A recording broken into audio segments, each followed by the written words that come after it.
Robbie Flower. How are we? Oh, yeah, Bandari nosy, mate, yeah. Like a cranky on smack, mate. I'm floating. So, my name's Robbie Bouchier. I've forgotten half the thing now. My name's Robbie Bouchier. What's your middle name? I'm a winger. I'm straight. My player number 70. My pronoun is him and his, wherever it is. Tell me about yourself. I'm Pete Farrar. I played every position actually, but generally I'm hooker or. Just on the sideline? Well, yeah, there you go. Either or. When I'm not injured, yeah. When I was playing, when I'm not injured, hooker or nine, wherever someone needs knocking over. That's generally whenever it needs a fat lad. That's me. I'm number 29. Those are the two positions I played the most, 2 and 9.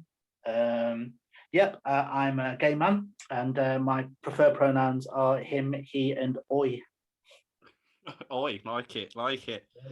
So the first sort of question is, what is your view if I say to you LGBT community? What would be the first thing that comes to your head?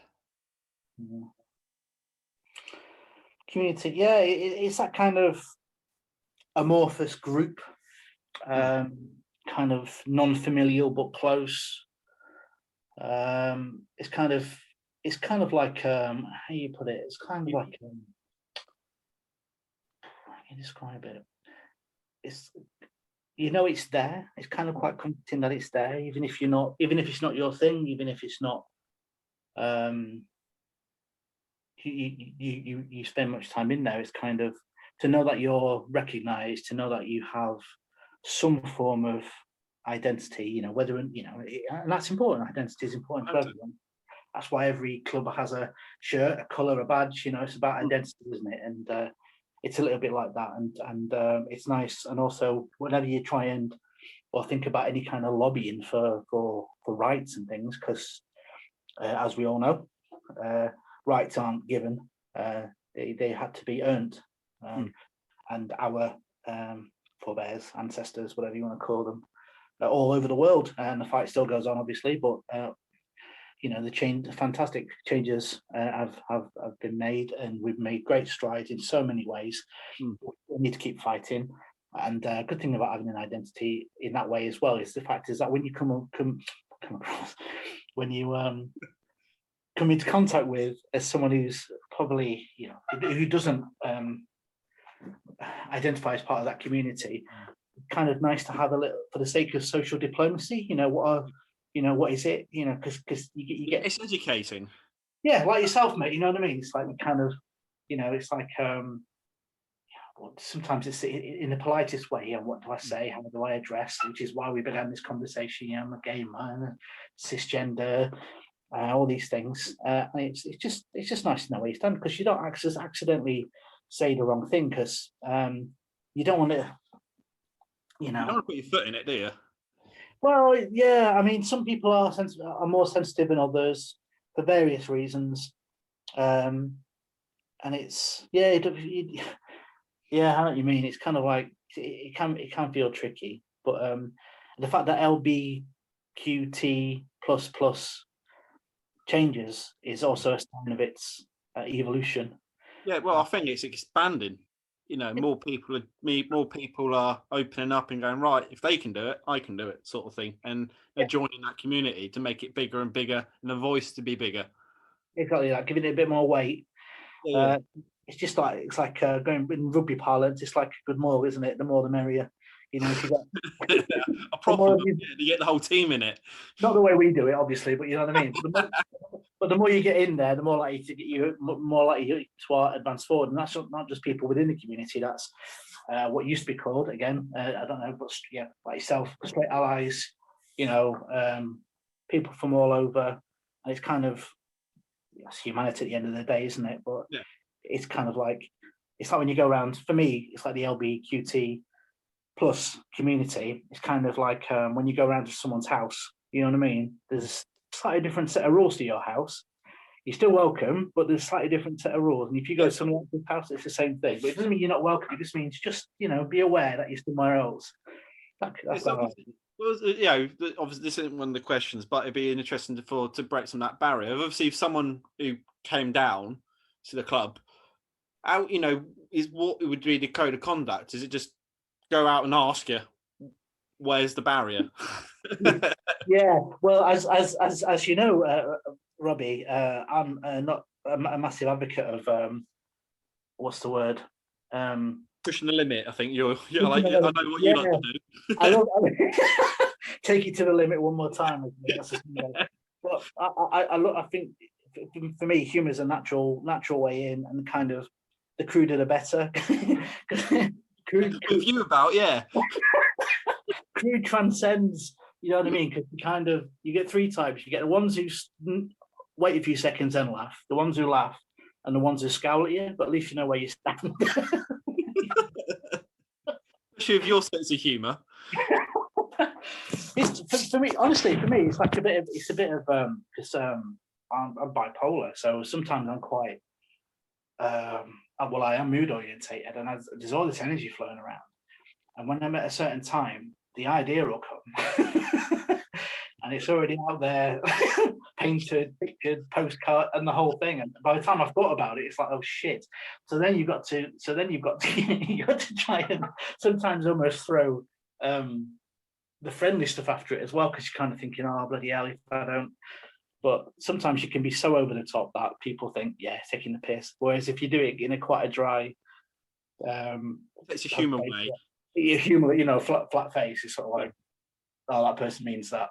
Yeah, yeah. I know what you mean, though. So the next question is, what sort of your view, or what would your first idea be of a traditional rugby club?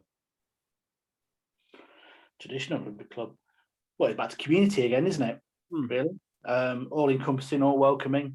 You turn up, you put your body where your mouth is, if you like.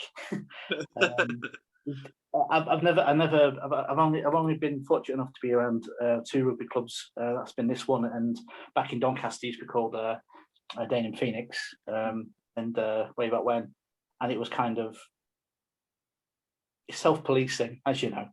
You come in, and if you're giving it the big I am and you start throwing your weight around, or start picking on people or whatever, you will get put in your place. Sharp. Yeah. Don't want for that, and I like that. It's kind of, you want to come in, be bright, be clever, be cheerful, be committed, be aggressive, but not a dick about it. On the pitch, obviously. Commit to yourself, commit to your team, commit to the cause. And I think that's possibly the most important lesson that you can learn from rugby is the fact that is resilience, because it's that question, isn't it? Because things will go wrong in your life at some point. Whereas rugby, it's kind of, when you're at the bottom of a ruck and you've got six people stood on you or laid on you. We've all been there, and it's raining and it's wet and your ankles, swollen, and you've had a bad day, and you can taste breakfast because you got hungover and all these horrible things. You're kind of thinking, what am I doing here? This is pretty bad, but I'm still here. I'm still, I get up, I get knocked down again, just like Chumbawamba. Yeah, but then you see even more gutting when they nick the ball, and you got to get up and I've got to tackle him now. Yeah, that's all right. You can run after them. I can just stand there and sighing because that's I can't do that anymore, mate. Jesus. Oh, mate, it's it's community. It is community, and it's a group of people. It's very welcoming. Partly because it has to be, because that's how communities thrive, is getting people involved. There's no point being a... Well, it's a team, isn't it? Yeah. Team. Yeah, right. So you kind of answer that question in one letter when I've been waffling on for about 10 minutes. But it's nice to feel part of that team as well. Nice to be. You turn up to training or a game or whatever. You walk through the door and you're, Robbie. Yeah. That's what we spend half time chatting and training. That's true. Yeah, that is true. Yeah. I mean, usually when you're welcome, there's usually some expletives and some kind of insult as well. But that's usually, part of, but you get that anyway. You know what I mean? Yeah, of course. Yeah.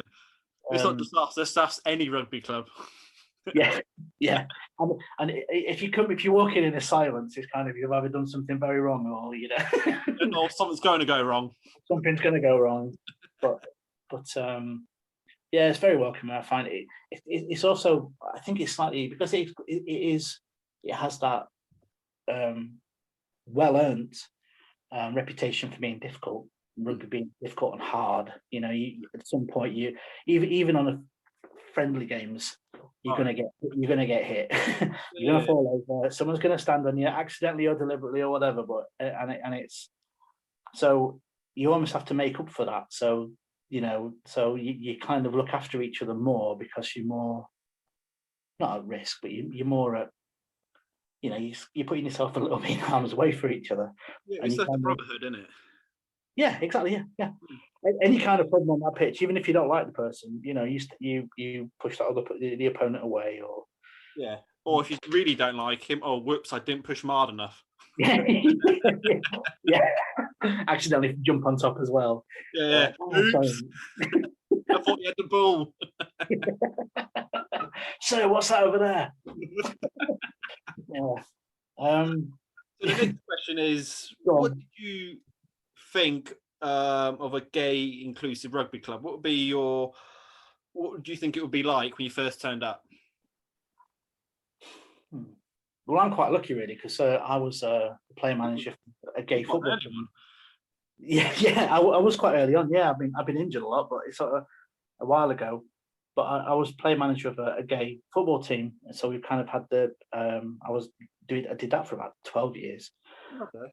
Broadly the same sort of questions, and you were asked the question, what's the point of why do you need a gay or inclusive in this day and age? Why do you need such a thing?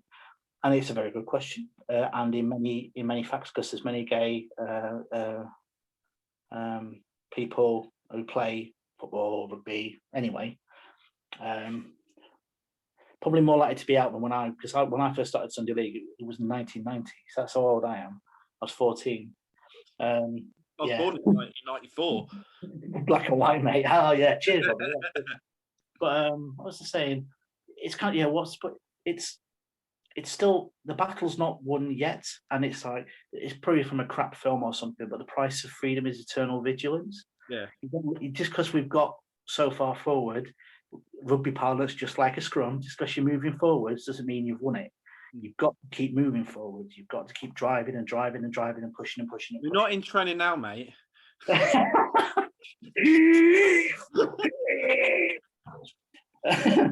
And it's nice. I think it's important to know that when you're playing an opponent or a player, or a team, or whatever, that they know that the inclusivity that there are gay players, trans players, who some people still might not expect to play that game.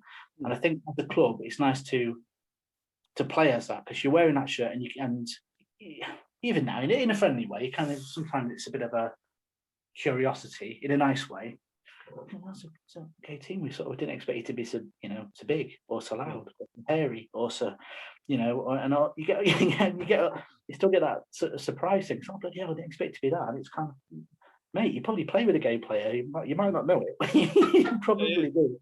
But the thing is, breaking them down those barriers, isn't it?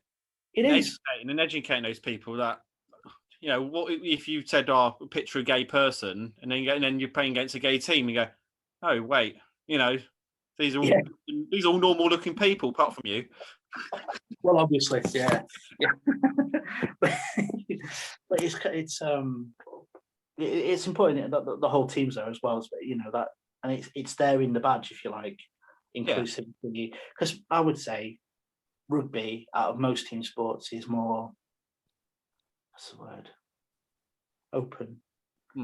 Many ways, because for reasons I said earlier, it's based more on your character and your personality, and what you intend to bring to the club. If you come, you just give just a little, and you get so much back.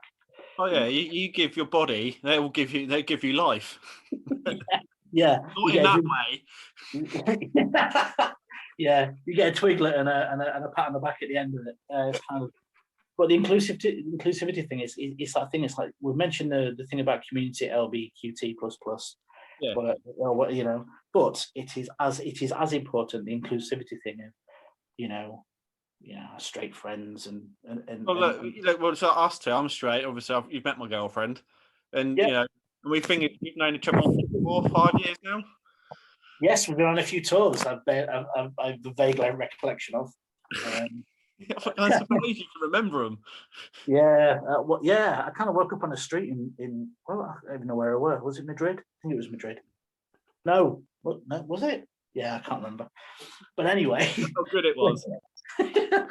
Yeah, yeah, the inclusive thing is still, the battle's not won yet. So it's brave of we've got, I can't remember the lad's name who came out in rugby league years ago. I can't remember his name. Played for, was it Keith Lee? Played for Keith Lee. I can't remember his bloody name.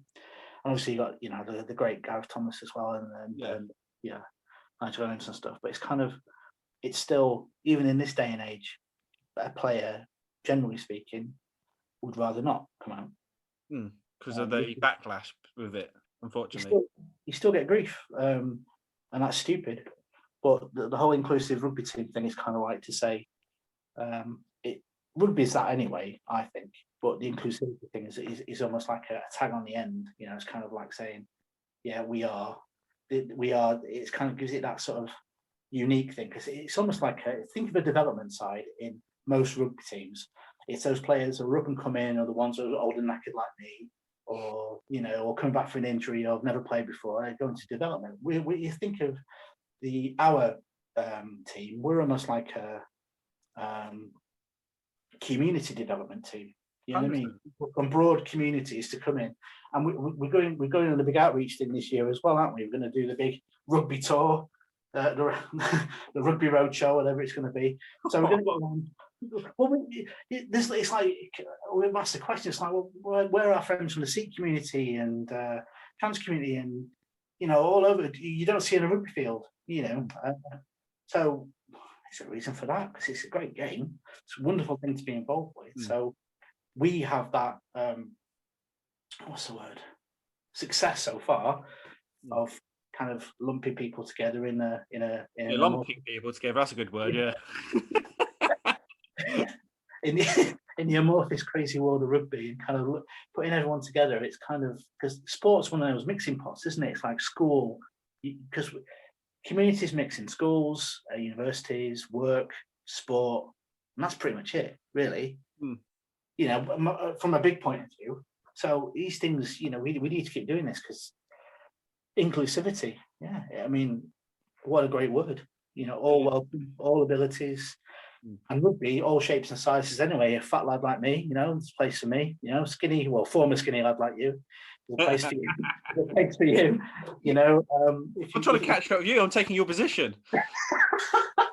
You can have it. No, I'm getting that back. That hooker position's mine, so we've got it at the minute. I don't know where my position is now. wherever they put me. Yeah. Just grateful to be on the pitch. Yeah, definitely. So the next question is: has the Outlaws changed your view of rugby club, team, wherever you want to put it? No, I have quite a positive view anyway. It's quite it's an odd mix in rugby. It's a very traditional game, but it's also very welcoming.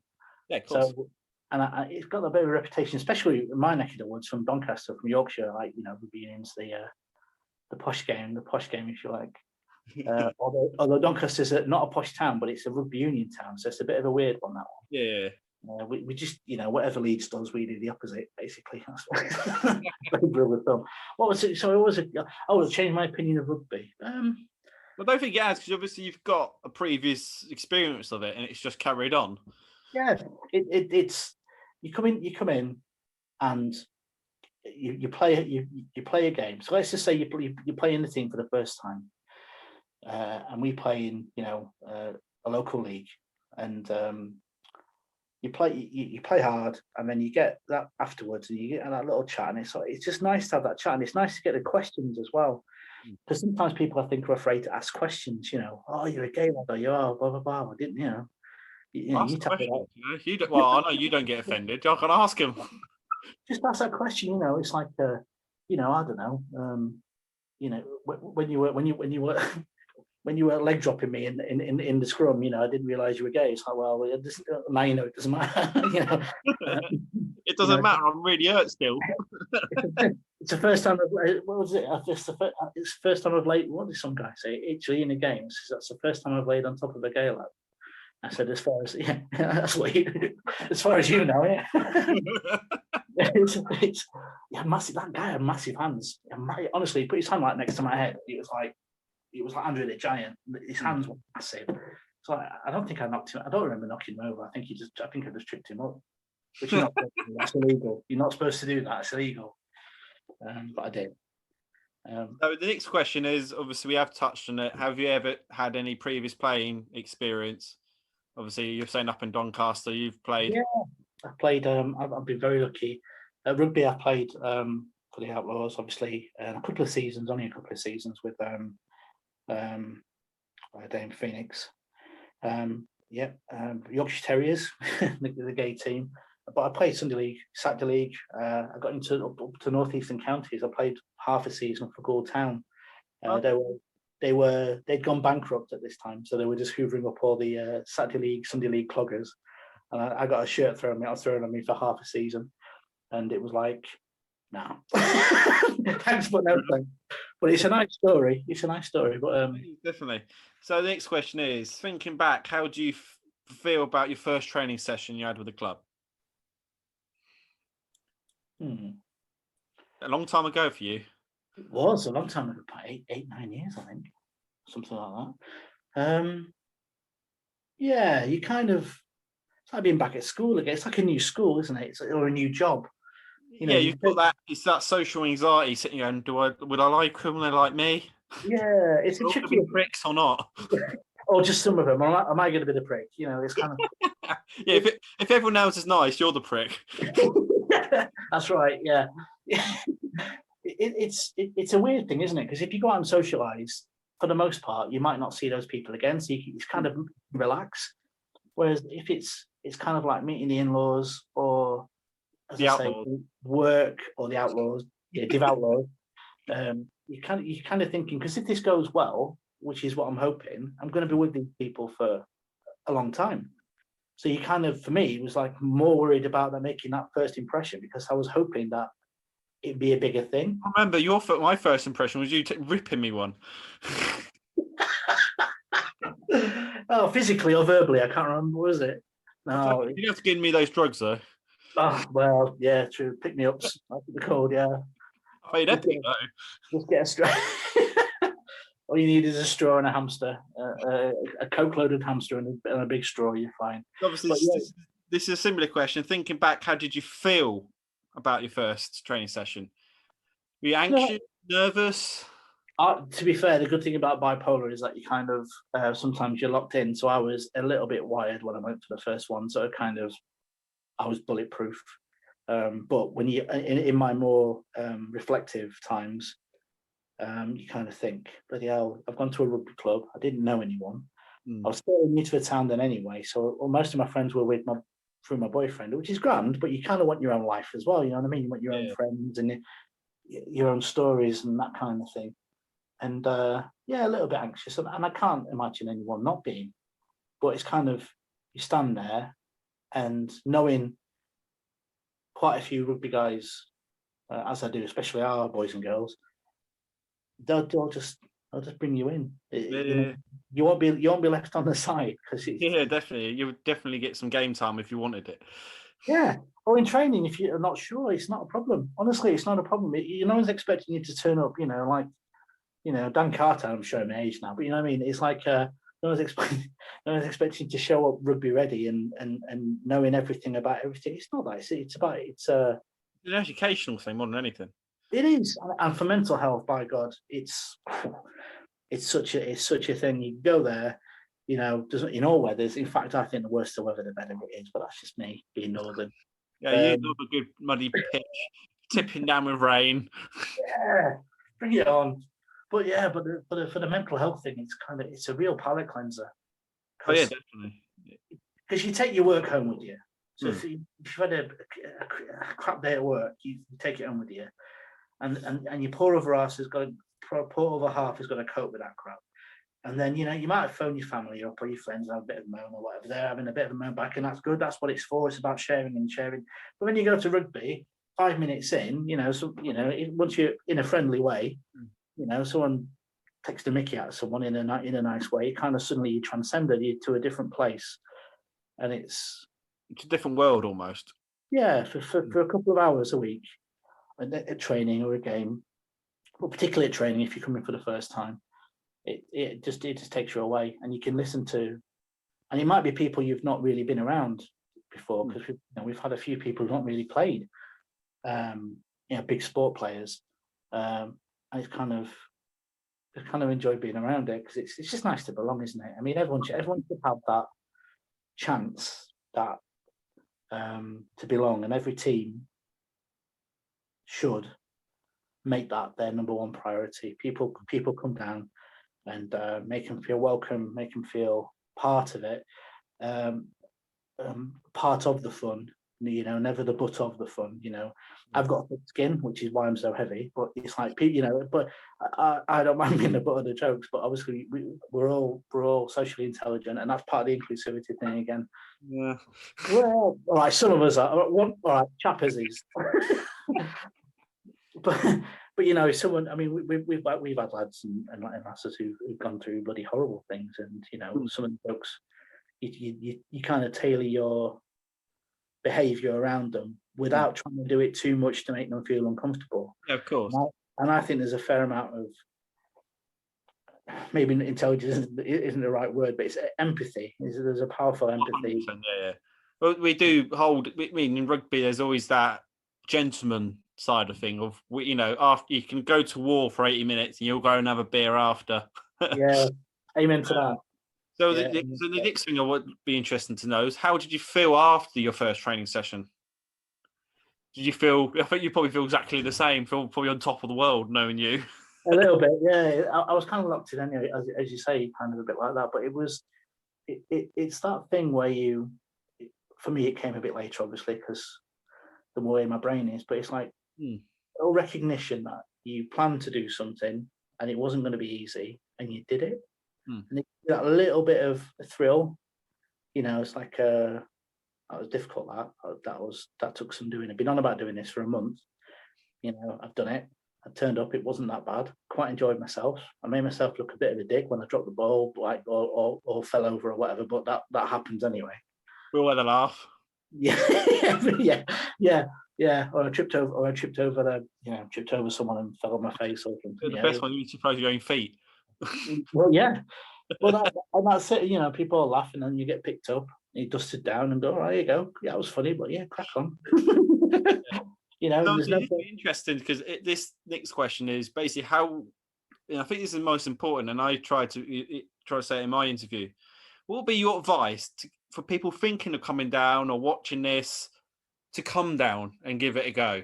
What would be your advice? Because obviously we all had to break that anxiety and just go and do it. Yeah, but yeah. Those people, you can come watch. You can come if you're scared of tackling. I know a lot of people are scared of tackling, aren't they? And I said, come down, speak to me, come tackle me. It's what would I use to try and persuade someone? It's kind of not doing something's worse than doing it. Generally speaking, depends on what it is, obviously. But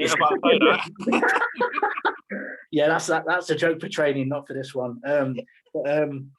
But would you? I would rather regret doing something and not doing it. And even though it can be scary, and obviously going back to mental health, anxiety, and lack of confidence, and you all these things. It's kind of, if you are getting out of the doors is a risk. If you can get out the door, you can get in a car, or you can get a lift, or something like that. Then you get to the pitch, get to a training room, sit down in a changing room, listen to the awful things we're saying to each other. Maybe have second thoughts. But if you want to carry on, go out onto the pitch, the ball gets thrown around a bit, more nonsense gets said to each other. And it's never happened, and I'm sure it never will happen.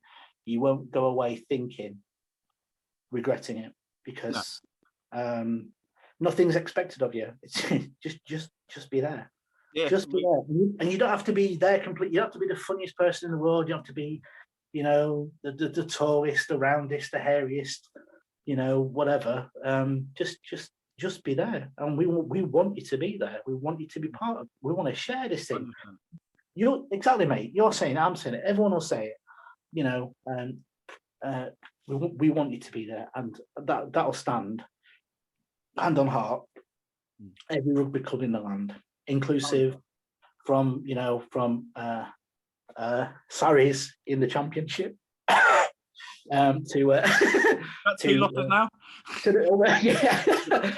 the Mighty Saints and the Doncaster Knights, all of them, everyone.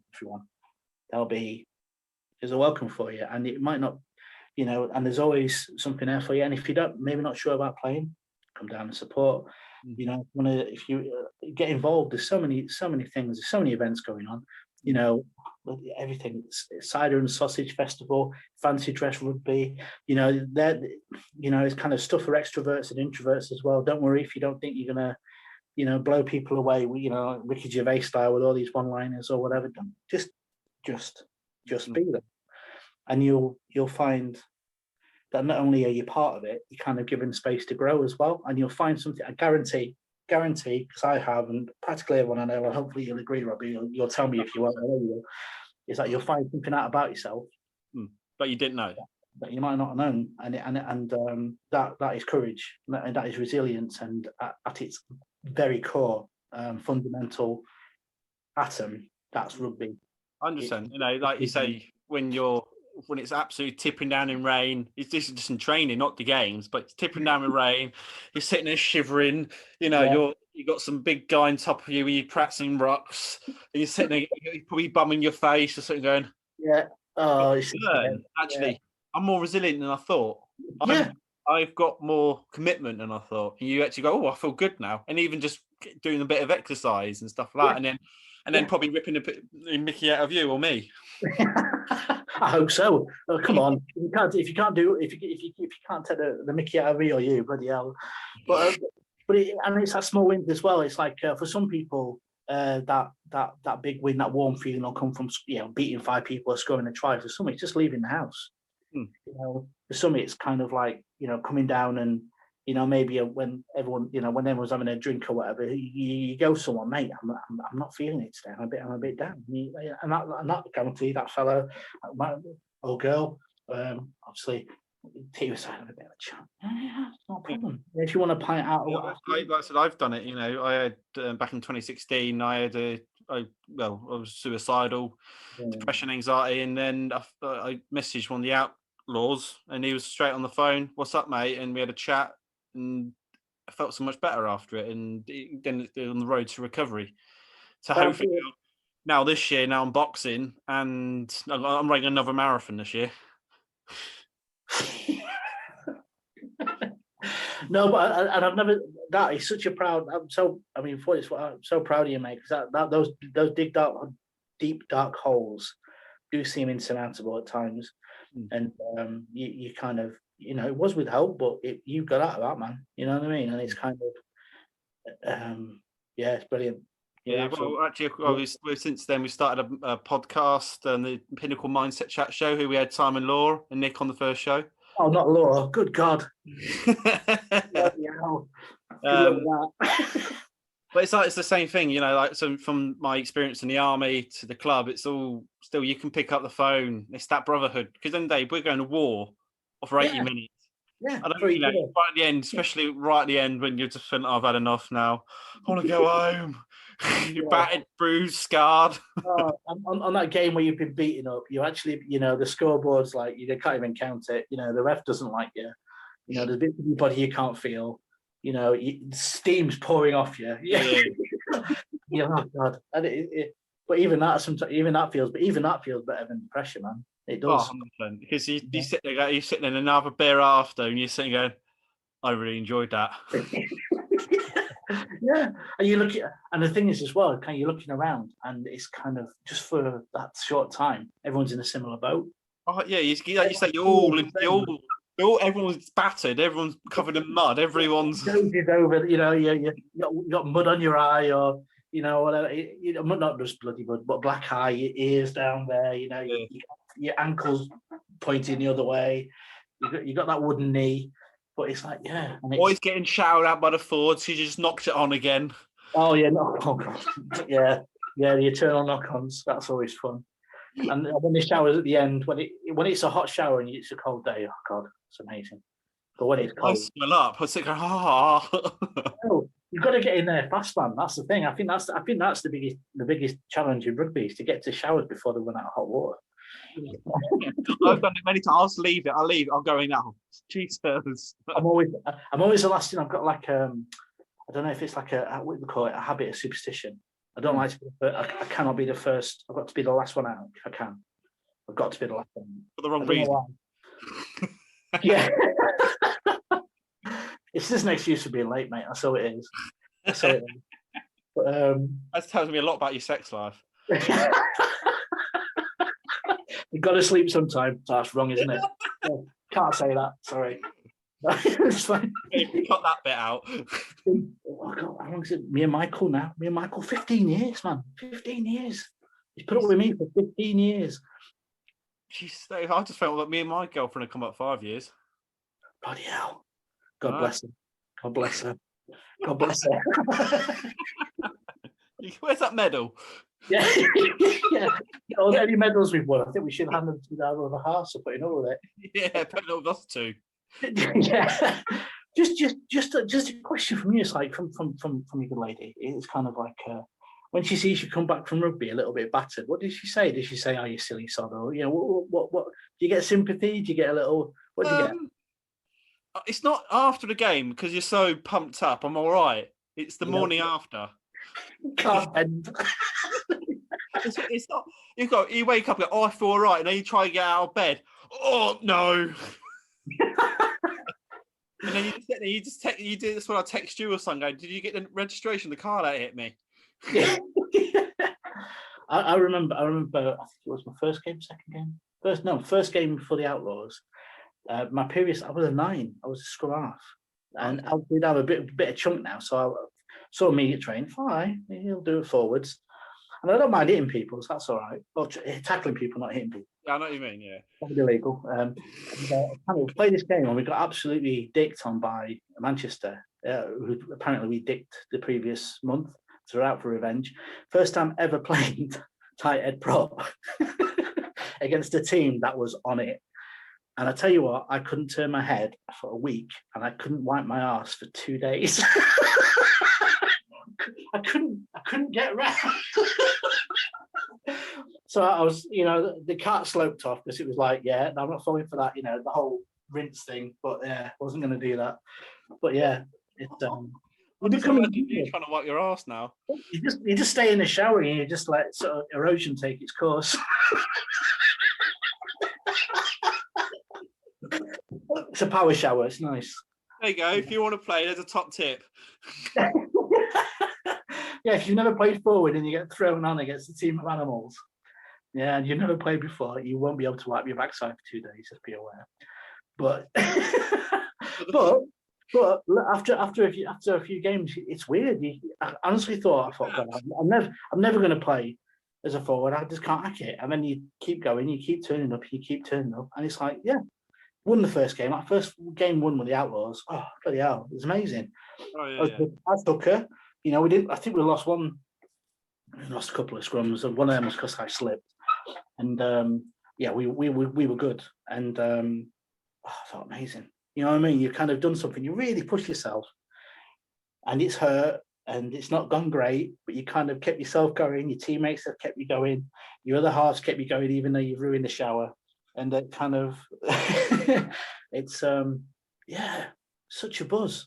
There's nothing else. My first game, we played our rivals, the Bulls, Birmingham Bulls, and yeah, well, good. I literally, I went to a training session. Chris Frost introduced me to the club. Oh yeah. And then chaps like, "You're playing on Saturday?" So, okay, and I turned up, and I didn't play the first half. He shot me on the second half. I got a try. Yeah. I was absolutely buzzing, and I still bring it up now. Yeah, I'm still buzzing now. When you think about it, that's that many years ago. that I That was the scored. one in like that much mud, wasn't it? Was that the away game? Yeah, I remember that. No, it was at home. It was the first time we played. It was the first time we played a LGBTQI. Oh, I was sorry.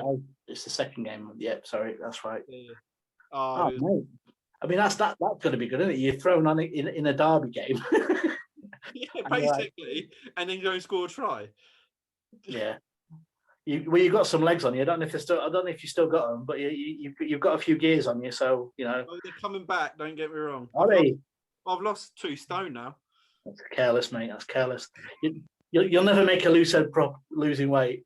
It's not gonna happen. I'm boxing training now, so I've got I'm running London Marathon in October, and then I've got a boxing match in November.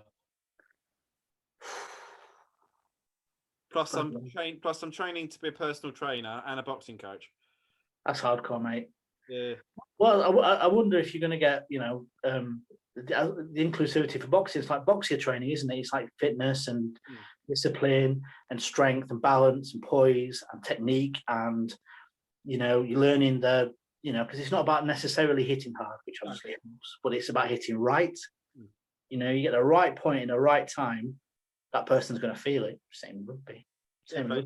It's all the same. That's why I think the boxing will help the rugby, because one, I think I'm up right hard enough.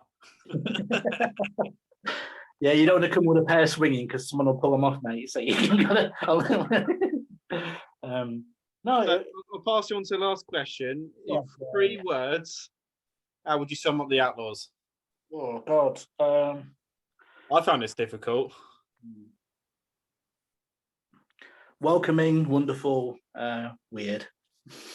Yeah, okay, yeah, I'll give you that one, actually. Fair play. Yeah. I want to say thank you for your time today. And you, Robbie, a pleasure. Look forward to who you pass it on to. Thank you.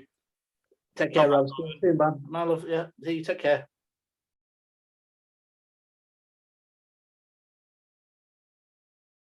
Thank you for watching an interview with an outlaw. If you like what you saw, please click like. And if this is the first time you're here, why not hit subscribe for more from our channel? We release 5 every Friday, so let's see who will pass it on next.